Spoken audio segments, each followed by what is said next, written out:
Now? Now. We're live? You're live. You sure? Yes. Okay. They can hear you, too. I can see that. I know they can hear me. You sure they can see me? Yep, they can see you. And They can hear you. Okay. So none of them are deaf? I don't know. Okay. They could be. We don't know. I don't speak to folks out in the... I do sign language. You want to see? It's, only multiple letter words. It would be multiple. It would be multiple letter words. Maybe I should say multiple letter fingers. So I hope everyone had a wonderful weekend. Russian eagle type deal. Russian eagle. 5 times more effective. Now I told you I knew a guy. Oops, okay. I knew a guy that his middle finger was cut off in high school shop class, and he could make a fist, and nobody would know he was flipping them off. Nobody would know, huh? Nobody knew he was flipping them off. Well, whatever. Oh my goodness. Hey, how's everybody doing out there? Chris is only half deaf and blind. There you go. As long as you can hear, we got it going good. So we had guests last weekend from Tennessee. I'm sure a lot of you saw. We had Dawn, country girl, and Andy from Tennessee home, and I just went brain dead. So Andy from Tennessee, he used to live in Alabama. So anyway, they were here for a couple of days. We ran them ragged. Well, we ran all of us ragged. You were run ragged? I was run. I can't say it. So, and I just was informed today that I have some elderberry starts waiting for me, but I have to go back to Hartville to have lunch. I mean, that would be awful to have to go back to Hartville. Lunch? No, she did. She's given me elderberry branches, elderberry starts. But she didn't say anything about buying lunch. She's trying to entice us to drive hours. Hours, yeah. Hours. Really? Well, absolutely. Where do you start your trip from? Well, and we're like this all the time. Any trip to Hartville is at least 6 hours out of our day. Well, that's because we end up going elsewhere, too. Well, this time we won't go through the hardware store. We've been through that 3 times already. All right. Okay, so tonight's guest, Pathways Homestead. I can't wait to get them on. We have Gary and Cindy over in the break room. Den. They're on the path. They're on the path? They're on the path. We're waiting for them to come up the path here. Just put them on the screen. Put them on the screen? Good Lord. I can do that. There they are. Oh, my Lord. Francine, you want to be Hi, everybody. So this is Gary and Cindy from Pathways Homestead. Yeah. They are out of Kansas. The state. The state. What else would it be? The group? They're actually out of Madison or something. Well, it's still the state of Kansas. It's the state of You're confusion. obviously living in the state of confusion. Good Lord. You're right, Vonnie. One stop always leads to another, especially when I'm the passenger. Oh, look, let's stop there. Wait a minute. You're riding on a train? Not taking me? No, you're the chauffeur. I was informed of that last week. Oh, okay. How? Yeah. How? Okay. Is that a Western saying? Talk to our guests. Oh my Lord. So Robertson? I want to know: is it getting warm out there? Yes. Yeah, it's starting to warm up here. Yeah. I know when I was in Kansas a few years ago, it was just darn right hot. No, that was melting when we were there. Melting. We were there in the summer. It was melting yes. heat. Mm-hmm. So we moved 10 years ago, we moved from northeastern Wyoming to southeastern Kansas in July. Ooh. And it was during the record-breaking heat. Yes. I'm so sorry. Wow. Yeah. And we had to live in a 10-foot camper and tents. A 10-foot camper? A 10-foot camper, and then we had a tent that Luke and the dog slept in. Yeah.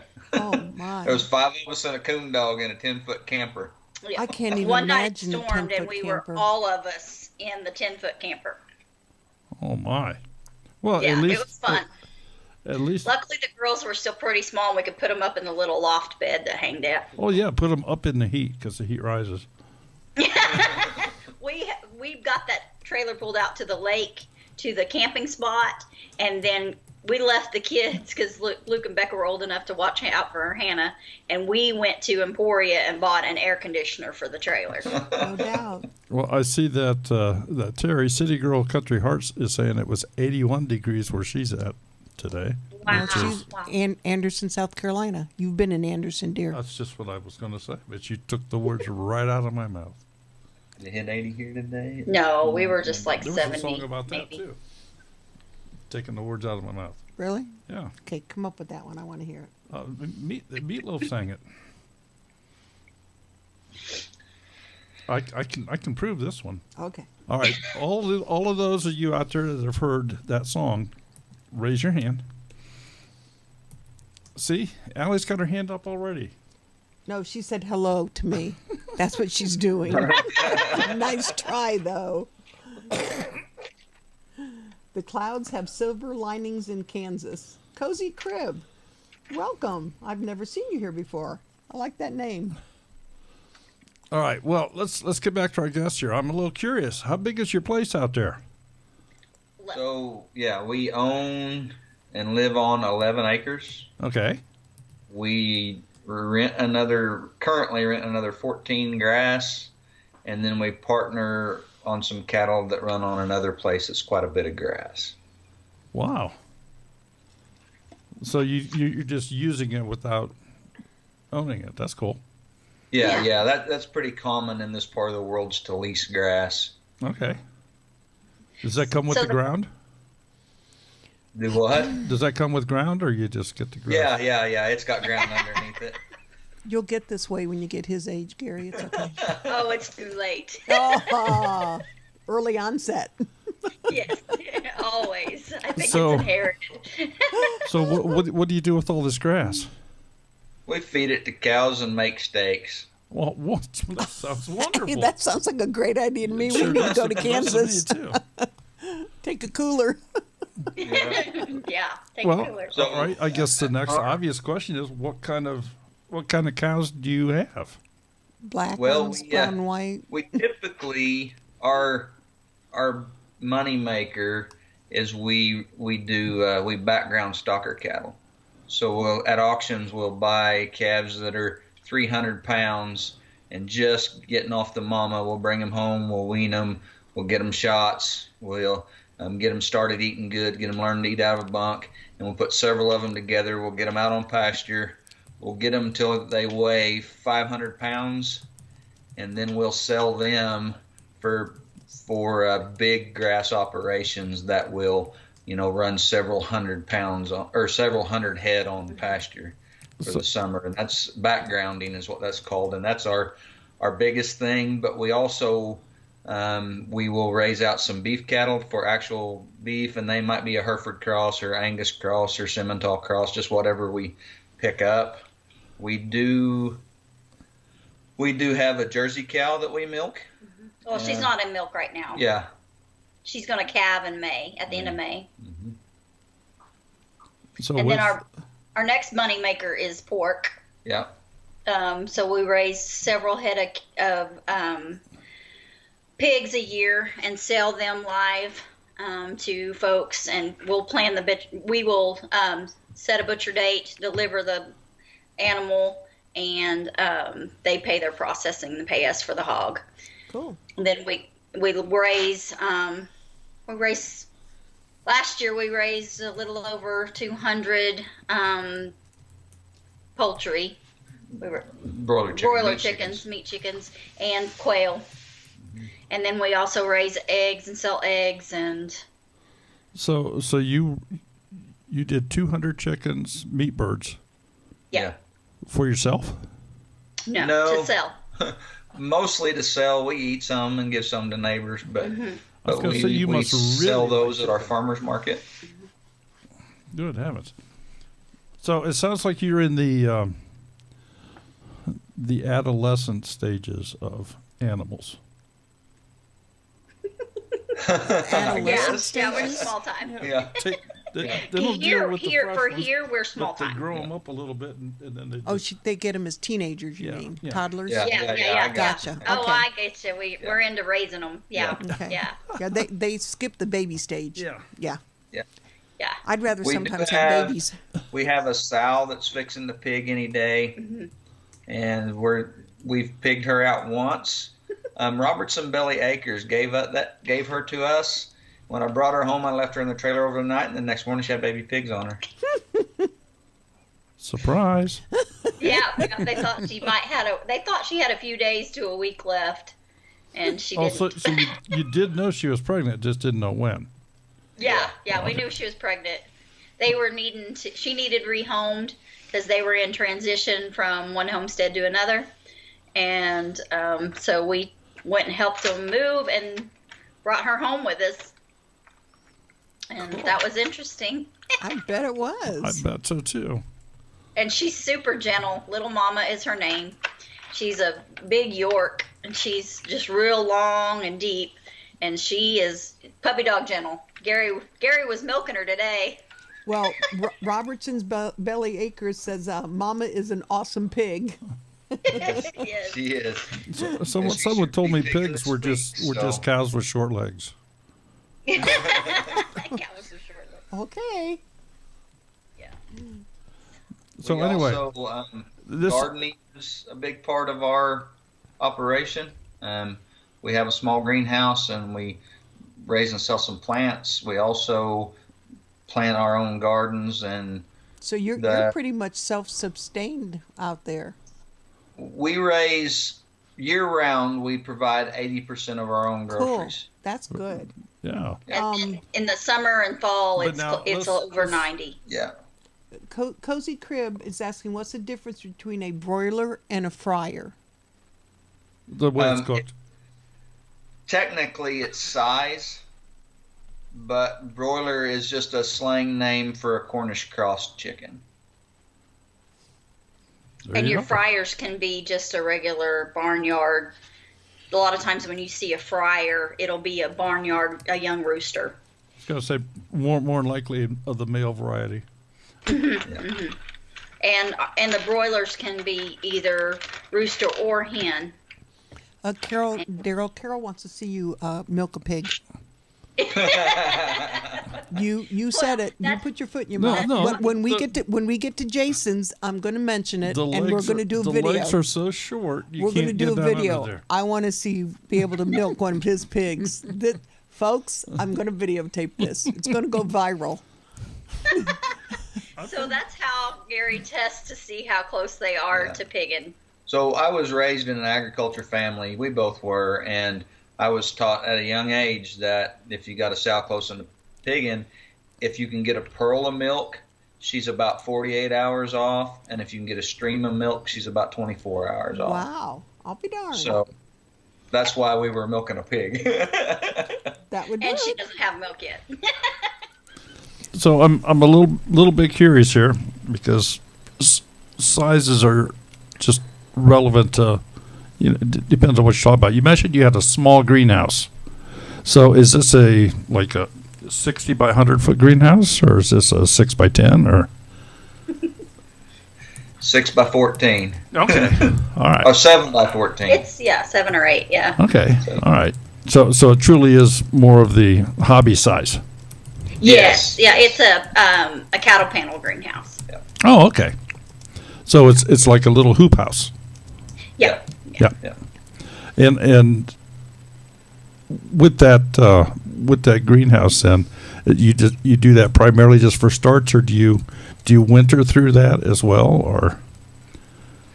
In the early spring, late winter, we will grow microgreens in that. More of a cold hardy stuff like kale and stuff like that. But then we don't really overwinter anything there. But it's mostly our starts. Okay, and your garden then is it in-ground gardening, or is it raised bed gardening? Is it square foot gardening? We do, we have 3 in-ground gardens, and then we have my herb garden is a raised bed. It's the old foundation of the old homestead that was there. It's a piece of it. It was built on a 4 square, so it has 4 squares to the foundation. Okay. And 1 square, which is like 13 or 15 by that length. I think it's 13 by 13. Is my herb garden, and it's above ground. And then we also will grow in containers. And then we have probably another 13 to 14,000 square feet of in-ground. Wow. So it's a pretty good size operation. Takes a afternoon to weed it. Yeah, it's several afternoons. Yeah, poor Hannah. When Hannah was at home, we made her take care of the little garden, which is like 25 by 40 or 20 by 40, something like that. I think it's 25 by 40. 25 by 40. And so she was in charge of that. And then we have the what we call the big garden, and it's 10,000 square feet. Phew. And then we have like a flower bed that's an in-ground that's a couple hundred square feet. And then we had the Three Sisters garden. I don't know, it's 20 by 30 or something like that. Yeah, 20 by 30. And we're hoping to put in pumpkins this year and have another in-ground garden. Yeah, On top of those. Yeah, we'll probably add another couple of thousand square feet this year. Good Lord. Of course, pumpkins take up a lot of room. Yes, Yes. they do. And they're not a lot of work once they get going. Yeah. So how long have you all been doing this? You said you grew up with doing this, Gary? Yeah, actually both of us grew up around it some. I grew up around not only homesteading but commercial agriculture, livestock mostly, but and Cindy's family did that too. My dad's is a cattleman, and my granny and mama and my mom's parents, they grew gardens and canned, and my granny had meat rabbits, and we would raise chickens. And from what I can remember, because we got rid of the chickens shortly after my grandma's health started failing, and so we got rid of the chickens, but we produced our own our own beef. And my dad also had a cow-calf operation, and when I was really small, we did have milk cows, but I don't remember, and a milk goat. I think maybe a milk goat too, but I barely remember that because I was pretty small. And so I was probably 7 or 8 when we stopped raising chickens, and we would just process our old hens. We have been homesteading together at some scale, at least gardens and fish and deer, at least, our whole marriage. And we've been married 27 years, going to be 27 years. Mm-hmm. And so, well, we started our first garden 27 years ago. Yeah, okay. Before we got married. Yep, that's right. Yeah, on your mom and dad's place. Yes, that's right. I remember Cool. that.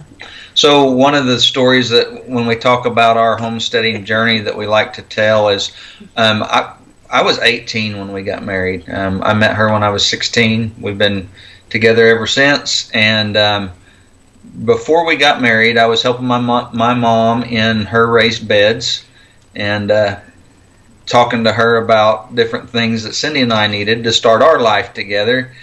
And Cindy's favorite thing, I found out later, was really the only thing she knew how to cook at that time, was spaghetti. Okay. And so, All right. Well, spaghetti's good. yeah. For the first few hundred times. I could make lasagna, Yeah, you and I learned, and tacos. I learned to cook a lot of things. Just think how many different names a noodle has. Yeah. But so I talked to my mom about what all you had to raise to make spaghetti sauce. And so that was kind of my getting ready for us to be married, was to figure out how to grow spaghetti sauce. And I hope, Grandma Sue, I hope you're on here. I hope Mama's here. I don't know if Mama's here or not, but she'll get a kick out of this. Yeah. Well, if nothing else, you have to tell her to watch the replay. Yeah. Well, she called earlier, and Gary told her we were going to be live, and so she was looking it up. And I even shared it on on my personal Facebook page so she could find it. So Well, we certainly appreciate that. And folks, if you're out there in the chat, feel free to share this out. Get some more people in here. Y'all should have brought friends anyway. yeah. So Yeah. Maybe we need to start giving away that $2 bill again to get crowded. When we first started, that's what we did. We were known for giving out $2 bills. That's They And went to England and Holland and all over the United States. And most of those people Still have them. They still have them. Yeah. Mm-hmm. That's a funny story. One of the first people we met at Baker Creek was Papa Pepper.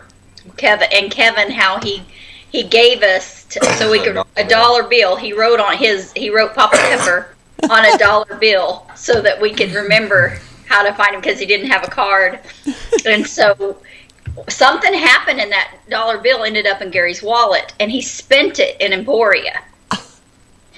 And then our buddy down the road from where we're at right now, because we're in the church building, our buddy goes, "Hey, I found this dollar bill. Isn't this cool?" And it said Papa Pepper. Oh my gosh! So I don't know if he must have went behind Gary to the same store and got it in his change. Amazing, isn't it? Wow. Yeah. And then he started watching Papa Pepper's channel from there. Yeah, we met him at the gathering in Mississippi. Yep. A couple years back, Yep. right when not the current baby, but the one before that was born. Wasn't he also at Shindig? Yeah, I think he was at the Probably. Shindig. Yeah, he was. But Jeff, what was Jeff's Bobblehead. bobblehead? Bobblehead. Was one of the first ones to win a $2 bill, Yep, and he says he has it in a frame and he has it hung up. and that was back when it was what, Peoria dude. Yeah, Peoria dude when he still lived in Illinois. Yeah. Yep. Yeah, so very interesting. So, where do I want to go with this? How did the name Pathways Homestead come about? You apparently didn't read their about page, did you? Matter of fact, as a Caught matter, him, didn't I? no. As a matter of fact, You have it up. notice I have it up. Well, read almost to the last line. Do you think that everybody in the we can chat tell you too. Oh, We can tell you. yeah, they can explain it so everybody else. Well, that's what I'm doing. Okay. I'm feeding the conversation here. Okay. I'll just keep up with the chat. You feed the conversation. So we started out with Cargill's Corner, which is what we started calling our place because it's on a prominent corner in our area. And so we started calling it that because its previous name and what everybody around here calls it is Halfway House. Because it used to have, I don't know, I've heard several different stories. It's halfway between two towns. Yeah, it's halfway between two towns. One of the towns they've moved, and so it's no longer technically halfway, but it just stuck. And so we started calling it Cargill's Corner. And then we went to Baker Creek 2 years ago and talked to some folks and everything, and some things were going on in our extended family's lives and such that we decided we needed to change the name. We actually thought we were just going to quit YouTube. And because Ben and Andrea at VW Family Farms talked us into continuing. right, but changing Good our for name. them. Well, yeah, Good for them. but changing our name, so just so that there would be a little more anonymity. And also in Scotland there is a famous place called Cargill's Corner. So if you it's like a store or something. Oh, okay. And so we didn't want to get confused with that. And then so You didn't want to steal all their traffic. yeah. And Okay. so one of our favorite verses is trust in the Lord with all your heart and lean not on your own understanding. In all your ways acknowledge him and he will direct your paths. So we come up with Pathways Homestead and it stuck and we love it. I think And that's so one of our early pictures that we took that we use on our banner before we moved the home, when we made our first payment and we were dreaming of what we were going to do with the land, we drove out and as you can see it's a field and it looks like there's a path. Right. And so it just was perfect picture to go as the background for that. And we had that picture even in the Cargill's Corner in our intro and welcome video. It was in there as one of our prominent, so you can kind of see the before and after and as we progressed. Something that people that watch our channel will know, and that if they watch our channel, they're going to find out, is our faith is very important to us. It is the foundation of who we are, so it shows up in our homesteading and everything else. I think that's fantastic, especially nowadays. Yeah, I mean, it seems to be lacking. very much so. Well, keep on with the conversation, Daryl. That's your part of the show. Remember, I'm keeping up with the chat. You're doing the conversation. You said it. You dug that hole. I just kind of tell you about what we've got, the small farm operation, and Cindy sells at farmers market. She also makes by all means, soaps and lotions. By all means, but before you do that, in case people haven't noticed, scrolling across the top of your screen right now as I'm speaking, we have opened up the phone lines. Should anybody desire to call in, simply That call. might be scary. Simply call one of those numbers, enter the meeting ID and the passcode. Just follow the prompts at the phone. Drop you into a waiting room as soon as I can, without interfering and walking all over top of people. We'll get you in here, and you can say hi to these folks in person, ask questions in person, or just call in and say, "Wow, this is pretty neat." So, if you want to be internet famous, dial that number, folks. And back to your story. Oh, well, Cindy runs a farmer's market, a local farmer's market, and she sells soaps and lotions, homemade jellies, and all kinds of stuff, and our some of our poultry products and our vegetables and stuff at a farmer's market. And then I do some ranch work around, and I work for a part-time construction. I've got a little bit of a handyman business. And I also we both pastor a church in our area. And so we stay very, very busy. Well, it sounds like it. I was going to ask you what you did in your spare time, but I guess I won't. Now, Well, between the hours of midnight and 4, I sleep. now, Cindy, do you sell your lotions and soaps and that, like on the internet, on Etsy or any place like that? No, right now I just am able to keep up because of my spare time. Yep. I just keep up with the farmers market, and I attempt to keep up with the Emporia Arts Council. They have a Gift store. a gift shop, and I cool. try to keep up with that, and I'm not able. But I do the best I can. She has this defunct lemonade stand at the end of the driveway. Well, did you see the palette one that I sent you on Facebook today?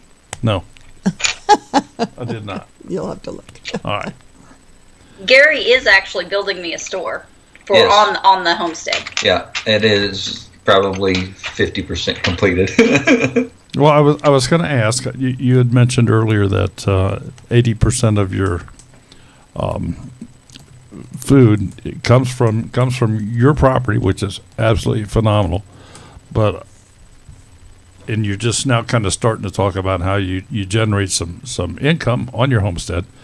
But what's been your primary source of income over the years here? And you indicated you have your hands.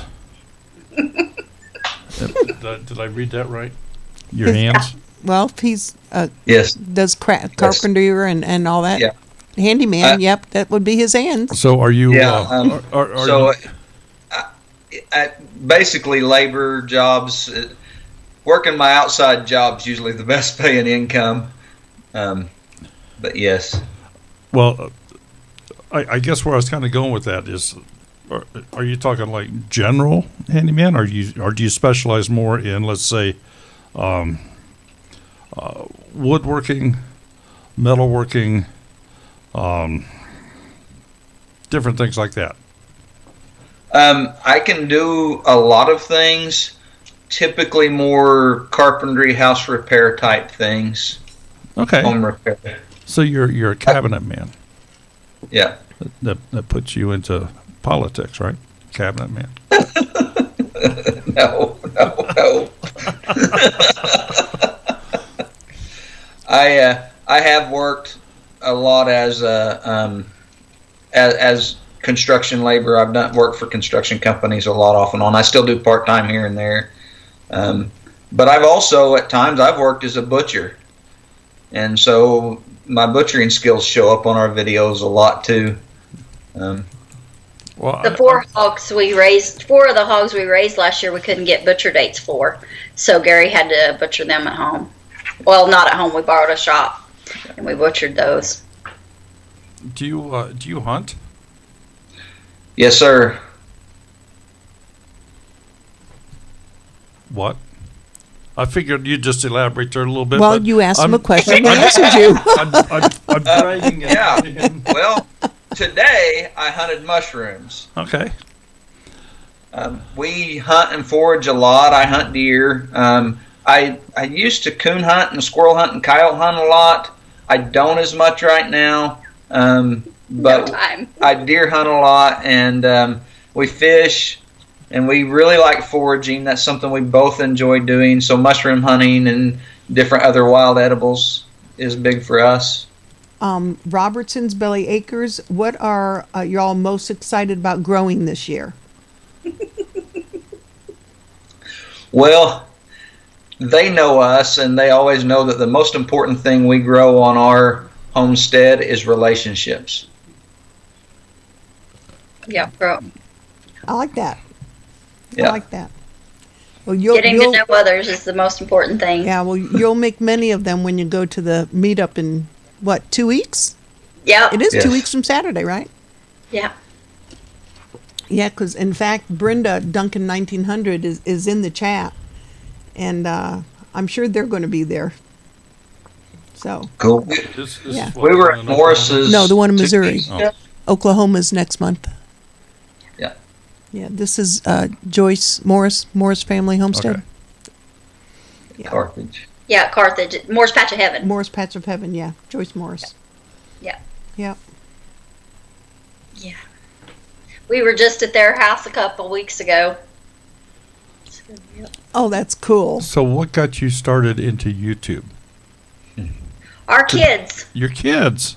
Our kids. I So don't- our I don't older see any two kids with moved you away here. from home and went to Kansas City, and they actually went further than Kansas City. They've traveled the world, and they got homesick. And so they were asking me all these questions about how do we do this? How do we do that? Our friend wants to learn how to do this. Our friend wants to learn how to do that. And so I was trying to shoot like little videos for like Instagram and such. Mm-hmm. Not really Instagram, just to send them to them, and it just didn't work. It wasn't working. And so our middle child, Rebecca, says, just start a YouTube channel. And I was like, no. And she's like, well, you can keep it private, and it can just be us, and you can just add our friends. And so that just went rolling. So here we are 2 years later. We just celebrated our 2-year anniversary, and some crazy 850 people want to follow us. Well, actually, I think there should be a lot more. I think there should be a lot more. And anybody that's in the chat here tonight, be sure to go check them out. Yeah, Well- Brenda just put the link there for anybody that has not subscribed yet. Thank you. Thank you. Oh, Thank you. I just enjoy, I don't know, it's gotten to be quite a hobby of mine, but I have to fight the wind. The wind makes videoing very, very difficult, and I since my time is so taken up and is so scarce, it's hard for me to shoot a film and then do a voiceover, because that takes so much time for me to do. I find your cattle. I don't want to say this. The model that you're using to raise the cattle, you're buying the young and just getting them of size on rented property, if I understand correctly. So, does that mean, yeah, I'm going to take this 10 acres for a month, and maybe next month I'll take 20, or is that how does that work? So we rent the grass, which is usually April to October. Okay. And I rent the grass for the year, April to October, and I put the cattle on it and graze it till I think it's done. I do some management in that of my own. I've got a place or two that I will just graze it down for like 40 days. I'll move the cattle off, let it grow up a little bit more, and put them back on, move them around. But we rent the grass, so we're getting April to October. Okay, and then when you take, and I know things are probably a bit different out there than what they are here, but I would guess, is that something that needs to be reseeded every year? No, I typically have brome pasture or native pasture, and it is it is an established root system, and it grows itself back. I partner with some guys, and we also use some wheat pasture in the winter on some of their ground, on the guys I partner with, and that is something we seed every year. We plant wheat and turnips in on that pasture, so we can use it in the winter as a grazing area. Okay. So And then when and you indicate you do this with another group of fellas. Yes. So yes. it's more than just you and your buddy down the street. You've got what, 10, 12?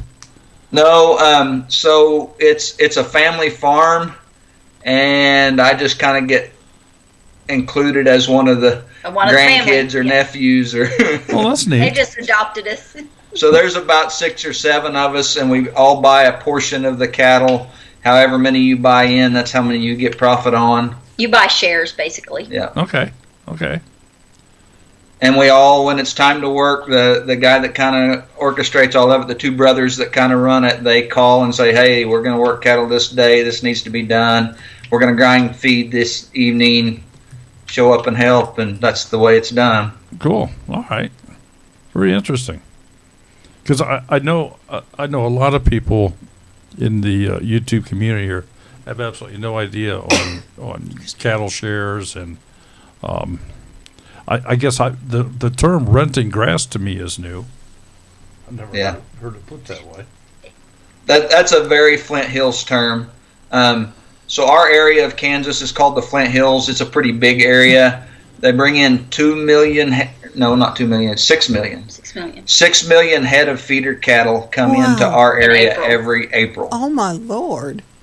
And we are cattle country. There's like 70 head of cattle for every person in our county, and that's in the winter. You said they bring these in. Where are they coming from? They come from all over the United States, from cow-calf operations, and they ship them here to graze on our grass. They'll gain 100 pounds more in 90 days in the Flint Hills than they will any other part of the world. Really? Yes. Cozy Crib is asking if there's any bison. Yes. Actually, right next to where we're sitting, there's a pasture that a family has several head of buffalo on. Oh, I'll be darned. They have a buffalo farm, and they sell their meat. Yeah.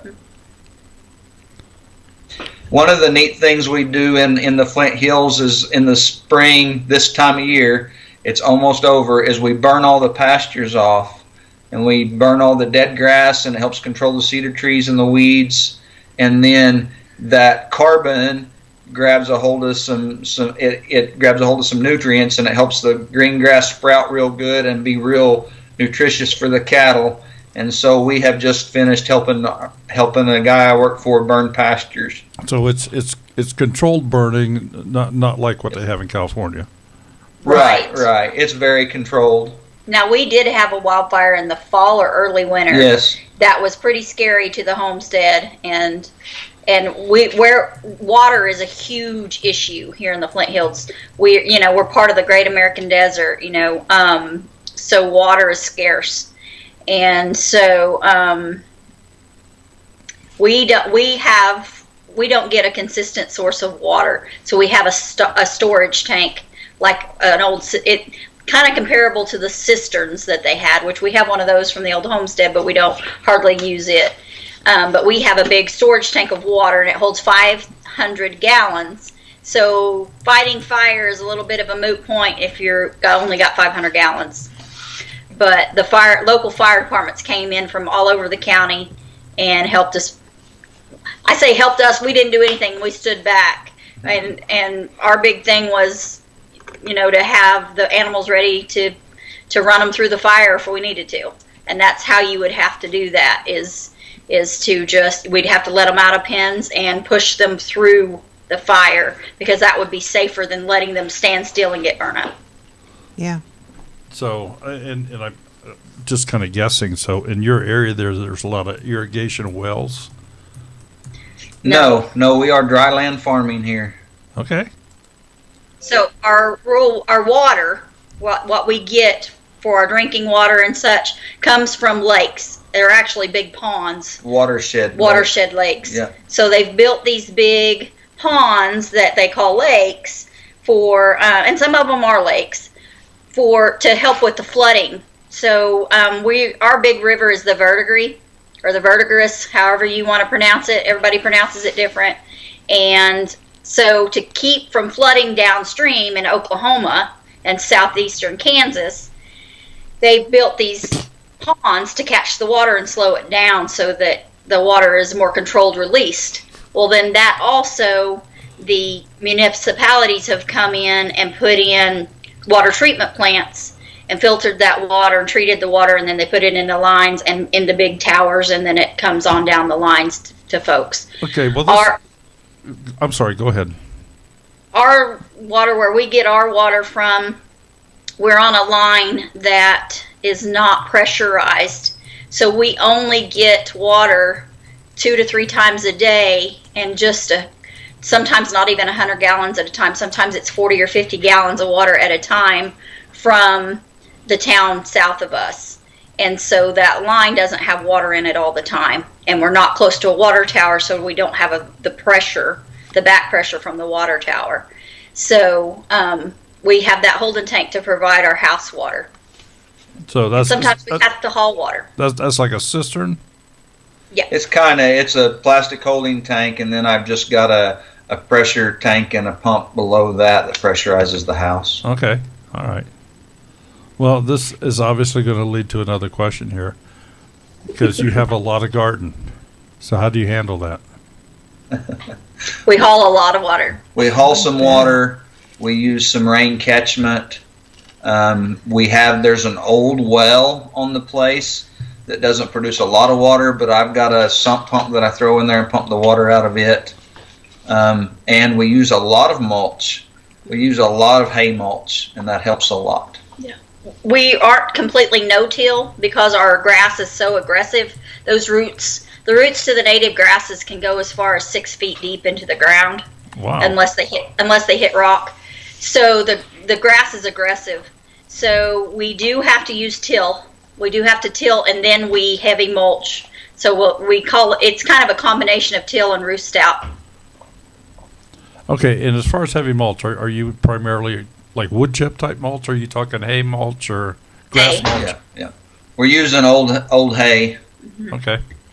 So it's leftover hay that's not quality enough for feed anymore. And we just collect it. Have you experimented with wood chips? We have some. They're harder for me to get a hold of. We don't have many trees. That's right. There's no trees out there. Remember that. We're in cattle country, so I can get a hold of hay. Trees are down in the bottoms, and they're pretty scarce, and the folks that burn wood, it's pretty prized. I bet. Now, you guys also, just due to your terrain and stuff, you got a lot of wind out there, don't you? Yes. Oh, yeah. Yes, lots of wind. If it ever quit blowing, we'd all fall down. You have that permanent lean built into you there. Yeah. Well, as you notice, I tilt my head a lot. I'm sitting here with my head tilted talking a lot. There's a pine tree that does that, where the top of the tree is just tilted over. I had to get my picture taken to get an important document, and the lady's like, "You got to straighten up your head," and I'm thinking, "It is straight." It's like, move it this way a little bit, because they can't touch you anymore. I get close enough, and my head's tilted, and I don't even realize it because I'm fighting the wind. Wow. Well, that's another question. How big of a town are you in? I mean, are you? Did the COVID thing really affect you in your area? Not greatly. We're in a county of 5,000 people. We are between a town of about 200 people and a town of about 700 people, and we can drive 35 minutes and be in a town of 25,000. But it didn't affect us greatly. We've known some people that had it, and we've known a few people that have died from it. But didn't affect our economy as much as a lot of people predicted. Well, I know that last year when we went to Hannibal, it was a world of difference between Hannibal, Missouri, and Ohio back then. And it's a huge difference between like our small towns and then going up to the larger 25,000 town. I mean, there's a lot more like. Well, yeah, you're Fear. throwing these numbers out like 700, and I'm thinking, well, they have 700 on a street corner in New York. Yeah, exactly. Yeah. One of the things here, when back in the spring they did that cell phone tracking, and a thing came out for our county, what a horrible job our county was doing of staying home. Everybody has to drive. You got to go feed cattle regardless of what COVID's doing. And in our county, you can drive half a day and not see somebody, much less come in contact with somebody. And a lot of oil field and cattle here. So our nearest neighbor is a mile away, and you can't see his house because he's over a hill from us. And then the nearest house you can see from us is catty corner through a mile section, so it's like a mile and a half from us. But we do see a lot of people go by every day because we're right on a major road. Yeah. I have to turn around every so often here. Smudge is laying on the floor behind us here. Snoring So much that the floor is vibrating. Yeah. He takes up half the floor. Oh my goodness. Vineyard Chicks there in Michigan, does the straw seed come back and give you problems at all? No, we pull it and feed it to the chickens. Yeah. We use wheat straw and oat straw a little bit, and it does come up, but it's pretty easy to pull and then use as a feed source. But typically we use blue stem hay, and it hadn't seeded and it yet. has not seeded when it's been cut for hay. Mama Z says folks don't understand country folk. No, and we're so used to it because it's been our, even our growing up, that it's hard for us to even explain it because we're like, it's like an everyday thing for us. Yeah, so it's hard to normal. explain. Yeah, it's your normal. Your nearest Walmart is half a day's drive, probably. It's 35 minutes. That town has a Walmart. The 25,000 town has a Walmart. But to get to another one is quite a ways. The next one is a couple of hours. Yeah. We probably have 10 or 12 in a half-hour drive any direction. What? Wow. Walmart? Walmart's. Oh, yeah. Well, we've got 2 here in town, so. Yeah. So our little town, the little town south of us, there is what they call the drugstore, and so you can kind of get breakfast and lunch there, and she closes in the early evening, so like 4 or 5 o'clock, because she and for lunch you don't pick. You can eat what she's fixing. Or a sandwich. She'll fix you a regular sandwich. bread sandwich. Yeah. And there's a bank there, and then the city buildings, and the post office. And there's a guy that fixes tires in his backyard. In evenings and weekends, because he has a full-time job, and farms. And so our bigger town that's north of us, we got uptown, so we have a Dollar General now. Oh my goodness. We do have a small hometown grocery store owned by a local family.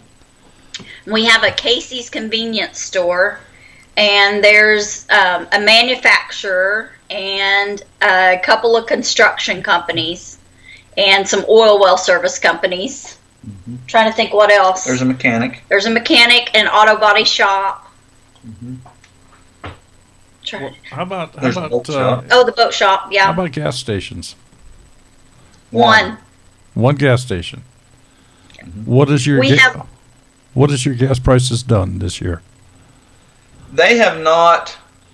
Southeast Kansas's gas prices have not gone as crazy as some of the others, but they have gone up a little bit recently. I think what was it 270. 270 right now.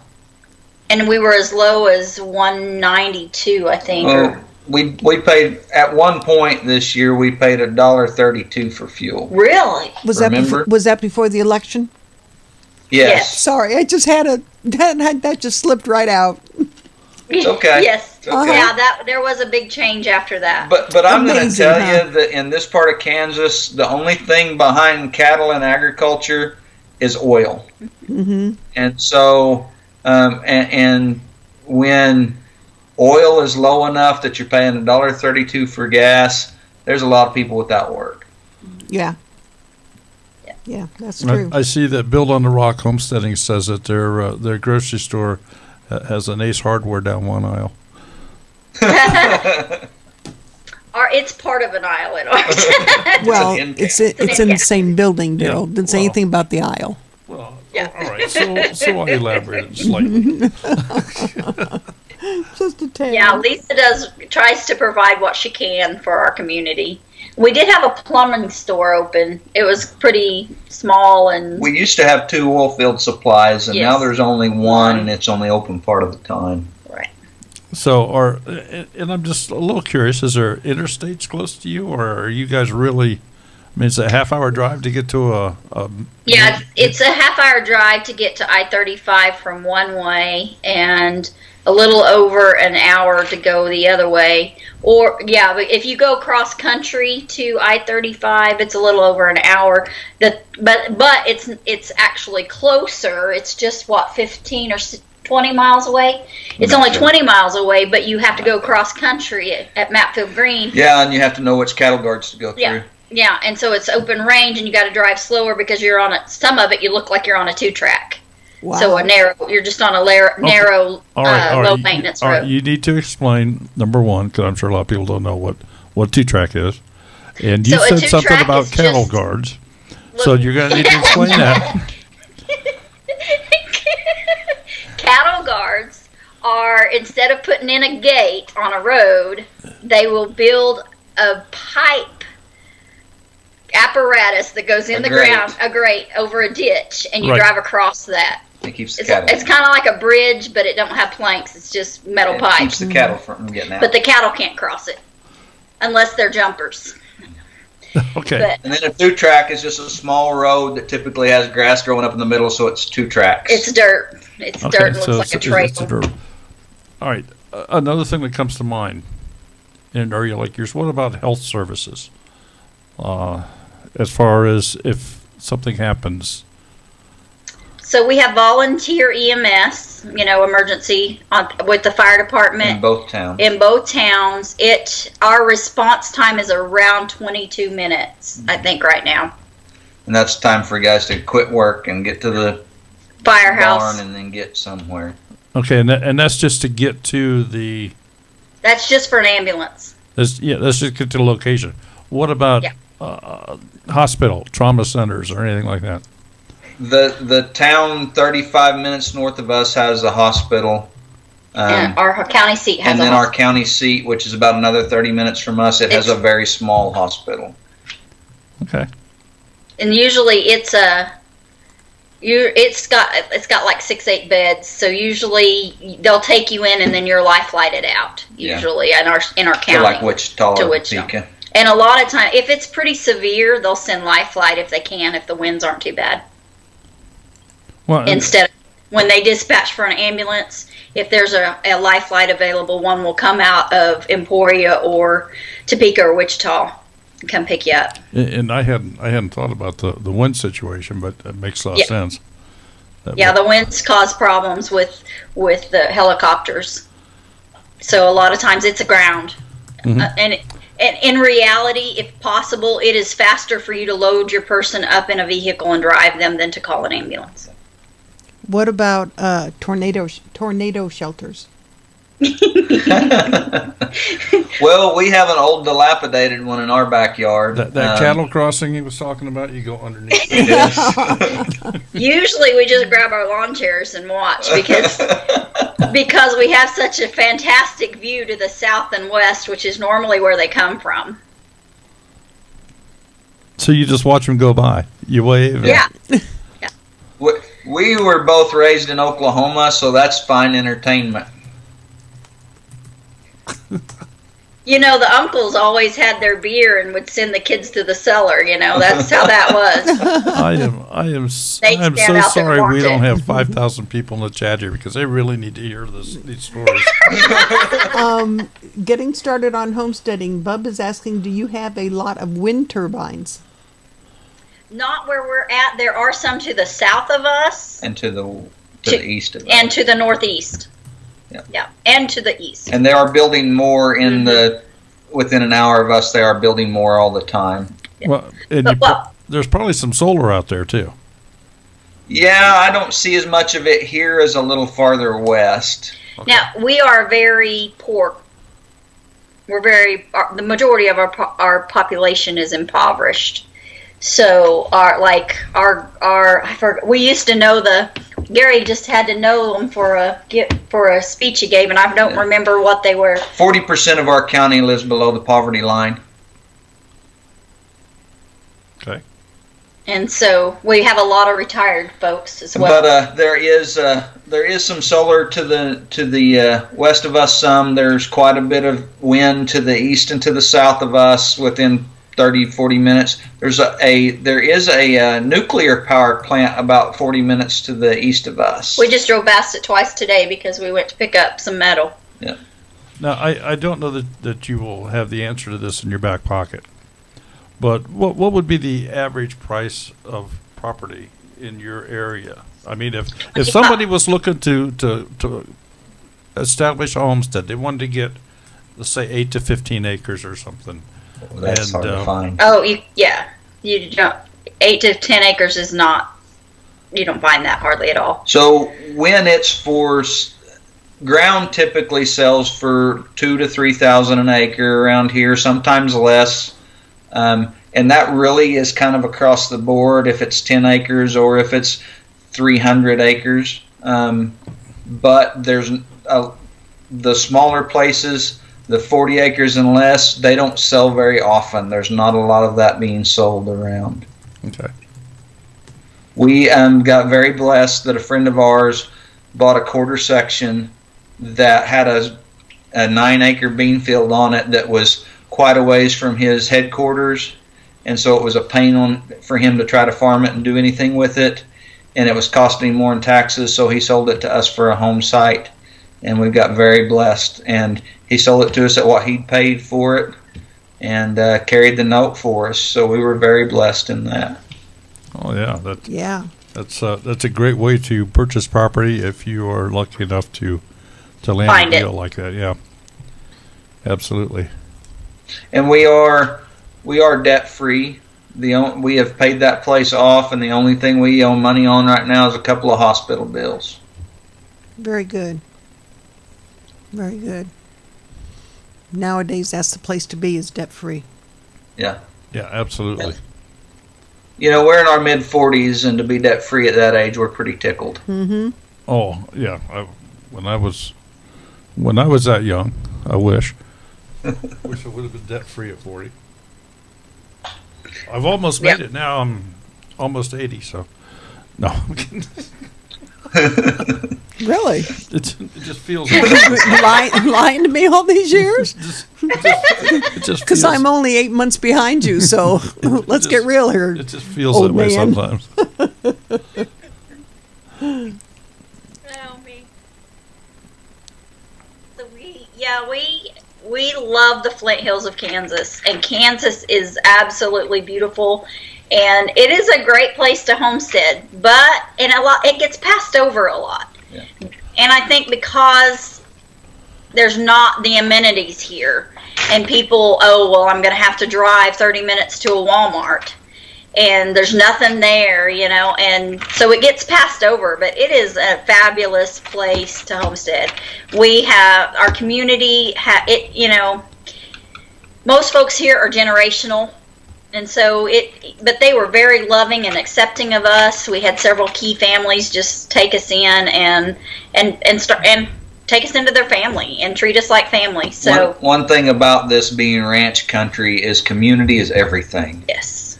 And so people value community, and that we love that, and people in the homesteading community can kind of understand that, I think. Yeah. But that is an amazing part of this part of the world, is that community is very important to everybody. So, it kind of goes in areas. We live between the two towns, and so everybody that ranches in that area knows what everybody else is doing and kind of comes to each other's aid and kind of helps look out for each other, and that's kind of that way. I got a couple more questions here for you. So the first one is, where are you originally from? I mean, you've indicated just now that the people have come to embrace you, and so that leads me to think that you're not a local there. You've invaded the place. Yes, we invaded. So I grew up in a little dot on the Oklahoma map that's on some maps, and not all of them, Silver City, Oklahoma, which is between Manford and Oilton, or halfway between Stillwater and Tulsa, or Tulsa and Stillwater, whichever direction you're going, just off of Highway 51 in Oklahoma. And Gary grew up north and west of Tulsa, and moved to our area at 16 so that God moved him there so I would have a husband, because everybody else was kin to me. But we moved. Okay. That's the joke. That's the joke. Sort of like living in Kentucky. Oh, sorry, Bub. Was that West Virginia? Okay. He saved me from having to marry a cousin. There you go. See, I knew what you was talking about. Kissing cousins, is that? That's what it's called. Yep. Not really, but it's a good joke. We moved here 10 years ago from northeastern Wyoming. We had been in Wyoming for several years, and then we moved here. Okay. All right. The last place we lived in Oklahoma, we had a farm in a farm or ranch. It would be more considered a ranch. In Oklahoma, they call it a farm, but it would be more considered a ranch. We had a ranch near Cushing, Oklahoma, and so we had not quite 250 acres leased. We owned 5 and leased a lot of ground. And let me just throw this out here real quick. Thank you so much for the super chat to come through. Cooking with Doug. Doug, he's lurking. He's lurking. The gentleman has got a fantastic cooking channel. Oh, he sure does. And specializes in any type of odd appliance you might want to have for your kitchen. You will enlarge your kitchen to obtain the appliances this man has. But aren't they nice appliances? Oh, they look so pretty. He does his walls with them, and his cupboards, and his countertops. He showed me 2 more new ones in the last week. Aren't they nice to look at? See, Doug, what I have to go through? Well, my birthday is this week, and so I had a happy Carrie. Birthday. Thank you. I had a Carrie Smart Canner. It's an electric pressure canner. Yeah. And Gary had bought it for me for our anniversary several years ago, the year we moved in. So 17? In 2017 for our anniversary, and I wore it out. It finally died after 3 years of heavy use. And so I got another one for my birthday, and so it's coming in this week. So I'm excited. I'm a gadget girl. I like the gadgets that are going to make my life easier. Mm-hmm. Well, go check out Cooking with Doug. Seriously. Oh yeah, he is. By all means, go check out Cooking with Doug. He's got if it's a Ninja product or any type of food appliance, if he doesn't have it, he will have it. So anyway, getting back to you folks here again. walk us through the process. I mean, you said you were in another state, and yet you got your property where you're at now. You just kind of started mingling with the people. They all accepted you because you were obviously not green and had four thumbs. And so how did you wind up there? Did you just see an ad in the paper, property for sale, or? So our main job On this earth. Yeah, on this earth is I'm a pastor. And we had planted a church in Wyoming, and we had been part of raising up new leadership, and it was time for us to find another place. Okay, now wait a second. You said you planted a church. Is Yes. that right? Did I hear you right? Yes. We Yes. started a church in Wyoming. But Okay. it was already started. We went there to be the first pastors of a church plant. Okay, They so were but this meeting is in not, this is not like burpee seeds in the back that you pick up at the. Lordy, lordy, Oh. lordy. No. No, It's okay. a lot harder than Yeah. that. So we went up to pastor a small group of believers in northeastern Wyoming that were meeting in a city hall building. Okay. And so we went up there, and while we were there, we purchased the church as a whole purchased a building, and then was given a building in a parsonage. And there was a couple in the church that it was very clear that they were the next God was leading for them to be the next leaders of that group of people. Okay. And so it was a very amicable, but we realized really quick that they were not going to step up. We were in the way, but not in a bad way. But Right. they It was just time for you to move on. yeah, and it was a good thing. They're still our family. We're still good friends. In fact, and everything. they might be watching. They might be. They might be. But we were just called to pastor a church here In Kansas. in one of these small towns, and we moved here without a house, and we lived in our camper for a few weeks till we found a rent house out in the country on a feedlot, and we lived there for several years. And I did construction work around and ranch work around, and we got to know several of the ranchers. Our son worked on a ranch that I got to be good friends with the rancher, and then he offered us this piece of property. We bought it, and we've gotten to know. We've been actually on this piece of property.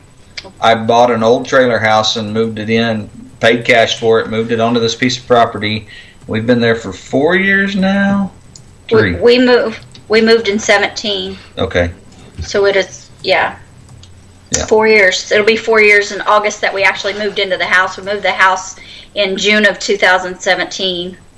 We purchased the property, started paying our payments in 16, I believe. Yeah, and just so you guys will know, we negotiated the deal at the coffee maker at the Casey's. The gas station. Oh, nothing wrong with that. Dallas was getting his tea and Gary was getting some hot cocoa or something, maybe some coffee. And somebody was filling up the truck outside. Yeah. In our 4-pump gas station. So, I know I'm curious. I'm sure other people are curious as well. Is there like a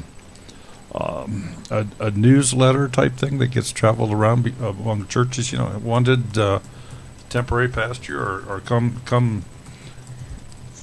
So we had a friend that we met in Wyoming that had moved to this area and bought a business and became a member of this church, and he pestered Gary to death till Gary finally gave in and submitted his resume.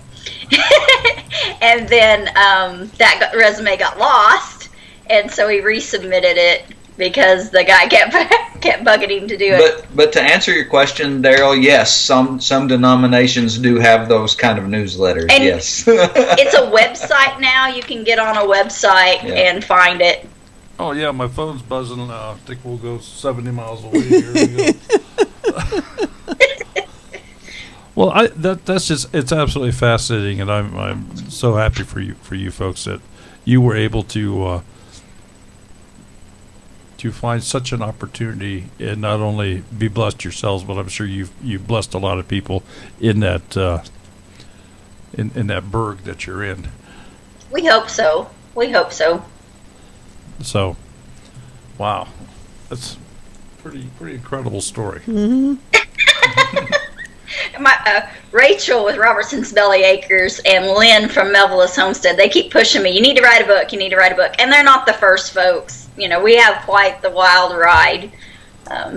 Yeah, we've had, and this is just like the condensed version. There's a whole lot. Well, I'm glad we were able to wiggle some of this condensed version out of you, because it's been cool. It's been very interesting. Like I say, I am so sorry we don't have a few thousand in the chat here tonight, because I think you guys have a fabulous story. One of the things, Daryl, that we have found from our Homestead YouTube channel stuff has come about is we don't have a huge following, 800 and some subscribers, but there are a lot of people that like call us and message us, how do I do this? How do I get started in that? And we have really got to like mentor. We have been around this game. I mean, this is like family, generational. Mm-hmm. I do stuff that I learned from grandparents that learned it in the Depression. Yeah. And so we get to share a lot of that with people individually, and we like that. Yeah.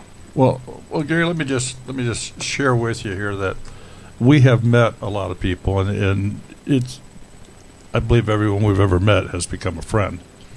But as far as being a part of the two-family homestead community, well, hey, let's face it, we got over 17,000 subscribers, but you don't see 17,000 in the chat here tonight. Yeah. Yeah. Yeah. You know, and I wish we did. It breaks my heart that we can't sustain this 6, 7, 800,000 people in the chat, because doggone it, we bring all you folks in the chat. We bring you different channels every single week. All of them have very valid, interesting stories like these folks do.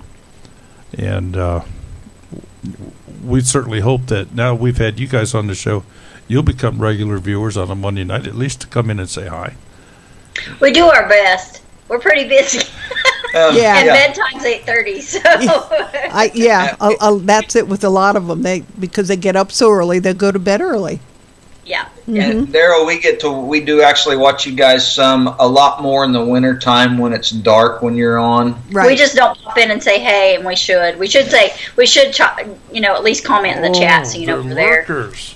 We have a lot of lurkers. They're lurkers. Yeah. Yeah. Mm-hmm. Yeah. That's fine. Actually, what happens is we turn it on and listen while we're doing dishes and laundry and repairing stuff. I've done that. I do that. Absolutely. Yeah. Absolutely. Yeah. It helps with your viewing hours and all that. So that all My counts. favorite is Sherry's cooking videos. I turn those on a lot. Even your old ones. Go back and watch some of the old ones. That's funny. The best cooking video that we have is the one Daryl did. Yeah. I'll have to find that one. Yep. Pineapple upside down cake, I think. Pineapple sunshine cake. Pineapple sunshine cake. Yeah. Pineapple And that one is cake. the biggest earner. And yeah, crazy. Can't explain it. Yep. Our most watched video is Gary nervously. It was one of his very first videos that he was on, because when I started the channel, he didn't want to be on it at all. And so he would there would be like his hand or him at a distance or something. But one of his very first videos was a cheap hog pen and shelter, and that's been our top video of all time. I have noticed that a lot of times videos involving pigs get a lot of views. We're not getting a pig. No, Well, we got some little spotty ones coming this week. No. No.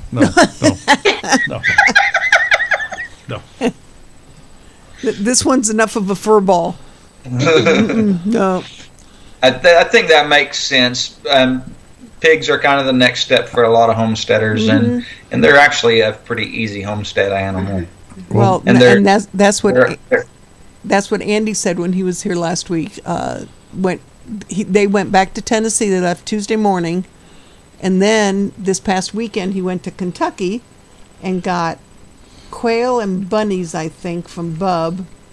And then he got home because he posted all those pictures today. And his next trip, I think next month, is supposed to be to Georgia to get some pigs from Big Bear Homestead. Cool. Cool. Cool. Yep. Yeah. And the economy of pigs, what they'll eat and what they can turn into bacon is amazing. Your gateway chicken. Gateway is a chicken to homesteading. Right. And usually people start with, in the animal section is chickens. In the gardening is usually tomatoes. But yeah, that's your gateway. We always joke that's your gateway drug to homesteading is getting your own eggs. And boy, it goes fast. And if you can get someone convinced to raise their first chicken to eat, they'll never go back to store-bought chicken unless they just absolutely have to. Because even if they have to take it to a processor, they will not ever go back to their store-bought chicken. Yeah, it really, really shows that Chick-fil-A is not what it's cracked up to be. Right. Yeah. So we had our meal tonight, and it had quite a bit of stuff that we purchased, which is not typical. We've kind of been spoiling ourselves this spring, and so we had. I use a crock pot or a pressure cooker a lot to cook, so that I can set it like my carry is. I can use it as a cooker or as a canner, and so but Barbecue chicken. we had barbecue chicken nachos tonight, and so the cilantro, the chicken, the ham that was in the beans, the salsa, the barbecue sauce, the onions. Yeah. Oh, I'm missing something. Those were all from the homestead. Oh, cool. And then so the chips and the cheese and the beans that I'd cooked up, Well, the sour cream and guacamole all came from the store. you obviously with the amount of harvest that you have from your gardens and so forth, I'm sure you do a lot of canning. Yes. And- Gary and I canned over 1,000 jars this year Oh, good in Lord. 2020. Okay. Brenda, how many jars did you can this year? Because I know Brenda, that's Is that part of her per normal? life. About 1,000 jars a year. That's actually a little less. We've than raised normal. 3 kids that are all left home now, so we're canning less than we used to. That does include probably not quite 300 of that was jellies that we sold at the farmer's market. Okay, now I have to ask the kids have left home. Are they continuing? Are they gardening? Are they canning? Or do they just go down to the local Piggly Wiggly and buy their food? Well, our son still gardens, and he actually manages a grounds in Kansas City, like 250 acres, which he forages on a lot, and he does a lot of that. Our daughters, they just come home and rob our cabinets. Oh, so they've left. They've left, but they return. Yes.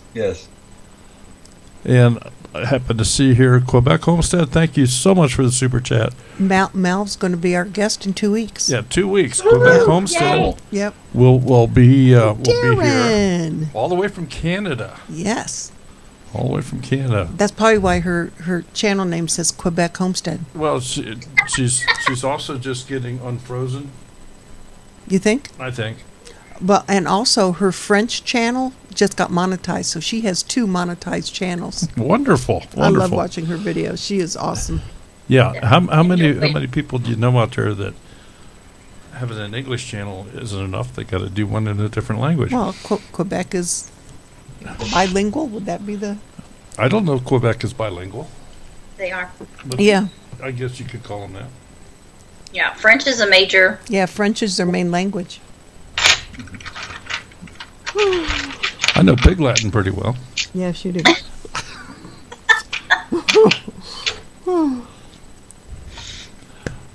All right. So, folks, I'm going to leave the phone line open for, maybe another 10 minutes. If you want to call in, please do so. I'm going to set the phone lines down here in about 10 minutes. So Well, I know it's late for them because yeah, they get up it's early. getting to be late for them. I'm thinking. We did sorry. No, go ahead. We did arrange things. We did arrange things so that we can sleep in tomorrow. Woohoo! Till 7. Yeah. Actually, probably 5:30. Okay, so the 4 a.m. wake up call is out the window. It's 4:30 this morning. Yeah. Cool. So what do you do at 4:30 in the morning? It's still dark. Me, that's when I get up and I get breakfast ready and I spend some time in my studies and reading my Bible. Oh, okay. And then we try to start doing morning chores just as it gets daylight and get our day rolling then. Yeah, I was gonna. I'm trying to picture the time shift. It probably doesn't. It's not starting to get light out there till about 6:30, 6:45. Yeah, 6-ish to 6:30. It's starting to get light here. Yes. I occasionally we have a lot of Amish in our area, and I know a young family that has a construction crew that I occasionally drive for them, pick them up in the morning, and it's always Be here at 6 a.m., 5:30. be at CM's house at 6 o'clock in the morning. Well, speak of the devil, that we were speaking of him before we started the live stream. The guy that gave you the dollar bill with the name on it. Yes. Papa Did he show up? Yep, he showed Hey, up. Kevin. Yep, he's here. Yep, he is in here. Papa Papa Pepper, hello, how are you doing, sir? All right. Never enough time is asking, what do you make with tomatoes and how many tomato plants do you grow? I grow over 100. I try to grow 125 to 130 tomato plants, different varieties. I make spaghetti sauce. And for anybody wondering about the spaghetti sauce, you're just going to have to come back and rewatch. Salsa, ketchup, green salsa, Barbecue sauce. barbecue sauce, a hot sauce out of tomatoes and peppers, just stewed tomatoes, Tomato juice. tomato juice. I'll do a lot of tomato juice because you can be pretty versatile with it. A lot of tomato sauce that I'll just can just the sauce. I'll can okra, tomatoes, and onions and peppers together. I'll do onions, peppers, and tomatoes. I'll do a lot of soup-based type stuff. Carrots and potatoes and celery and onions in it, and just a lot of soup-based with the tomatoes. We can a lot of green beans. We can carrots. We can squash, which you're not supposed to can, but we did. None of us have ever died of it, and Granny canned it. And Granny canned it in a kettle hot water bath outside. Yep. So,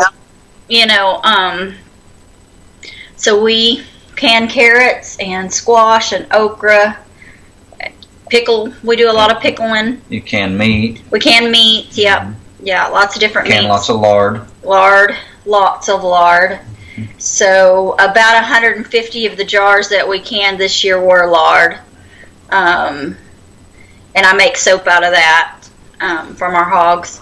And I'm trying to think. I'm sure there's a lot of things I'm forgetting. Lots of jellies. Lots of jellies. Soups, stews. One of the neat things about, she mentioned our okra. When we first got married and had a place where we were going to have our own garden, it wasn't on somebody else's place. Well, it was. Yeah, I guess it was. We were living on her dad's place, and we are going to have a garden there at our house. I went to my grandpa and said, I need some okra seed. And so he got some out of a mason jar that he'd been saving from his own okra for many years. And we have collected seed, and we are still growing that seed. Oh, that's awesome. We've been collecting and growing that seed, we know, for 25 years. And we just call it Grandpa Cargill's okra. Yeah. That is so cool. Maybe you should market that. Well, we have sent that around in some of the seed swaps, and so some of y'all may have gotten that in some of the seed swap boxes. Yeah, So. got some of Grandpa Cargill's okra. So, and we have that's a thing going on new for us. Grandma and Grandpa Cargill are, our grandparents in general were huge, but Grandma and Grandpa Cargill especially were very instrumental in our homesteading journey. And as a young married family, they were our rock a lot of the time. Gary had a lot of health problems over the years, and in our early marriage, when that started, when we were young, when his health problems started, they were there for us every step of the way. And Grandpa passed several years ago, and Grandma has gotten to where she's 91 and she has to live with the kids now because Gary's uncle and his parents, and they trade her out, which is fun. They all get their time with her. And Trade her so out. it's Boy, that doesn't sound. Yeah. That's a unique spin. I think it's a blessing. Oh, it is. You know, the alternative is a home, and all of her friends are gone now. Yep. Well, yeah, and yeah, it's just a different way of putting it. Yeah, and it's a blessing because she gets time with her kids that she wouldn't have got otherwise. Absolutely. You know, they're all retired now, and so she gets to spend 6 months here and 6 months there. See, Not here I'll physically here, just get but with pushed one into set of different kids corners. and one set of another kids. So, But they're selling their farm, and that's a pretty big step for us. I'm sure it is for our in-law, for Gary's folks and uncle and family. is this a big farm? Is this many hundreds? No, it's not huge. It's 27 acres. Okay. Pecan orchards that are aged and kind of not in production anymore, and then and some pasture. Mm-hmm. And the house. And the house and the barns. Oh, Robertson Bellyacre says we have Grandpa Cargill's okra. Yeah, Yes. yeah, they got some seed. So, what's something you have grown but you'll never do it again? Kajari melons. That's one of the most recent ones. I've heard that from a lot of people. They were so unpredictable. Like it was hard to tell when they were ripe, and then when you did pick a ripe one, like one ripe one would be amazing, and the next one would be like, I'm not eating that again. I think it really had to do with the heat and the amount of water we were able to get to them. Yeah. I've heard between that and the the cucumbers. Oh yeah. Yeah. We tried to grow those, and they never did produce. Well, I think we're just too dry and hot. We went to a local farm, I think it was last year, and they had some in a bowl on the counter. I think that's when I went to buy some corn. Yeah. And she asked, Jerry, you want to try one? What are they? I'm dying because I knew what they were. And she told him, he said, okay, I'll try one. And I'm just standing there waiting. Sure enough, the look on his face. That would never be a plant that would be growing in my garden. Well, I'm not opposed to trying things. No, you're not. Once. Anyway. Yeah, really, that's true. All right. We like to try new things. This year we're going to try Malabar spinach from Papa Pepper. Yeah, we've got some from Papa Pepper, and Oh, I love gonna- Malabar spinach. It came in a seed exchange box, so we snagged a few seeds. Well, we would like the idea that it was a green that would grow good in the heat, which we definitely have here. Yeah. Yeah, Mama Z, that would be a good one for you to grow too, because you have the heat there in Texas. well, you know, it has been a wonderful evening. That's been an hour and a half already. So. Oh, yeah. wow. Yeah. Yeah, time flies when you're having fun, and sometimes these go a little longer than what I'd like for them to. So, before everybody gets tired, we want to wish everybody a good night. So, how about you folks? You got anything special you'd like to leave with the folks that did manage to come tonight? You know, I just hope you guys are blessed by this conversation, and I hope that you guys realize that that we do have a king that loves us greatly, and he's got a lot out there for you to explore. So work at being productive. Sherry? I've enjoyed it. It's I been- mean, I watched their. I watch. I don't comment as much as I should, but I do watch their videos. I love watching and learning. It has absolutely been a wonderful evening. And just to leave a thought with everybody, do something today that makes tomorrow better than yesterday. Everybody have a good evening. Thanks for being here. Take care, and we will see you Next week. It's Fit Farmer. with the Fit Farmer, Mike Dixon. Awesome. Awesome. Mike, it's nice to Gotta love my goodness. All right. Night, folks.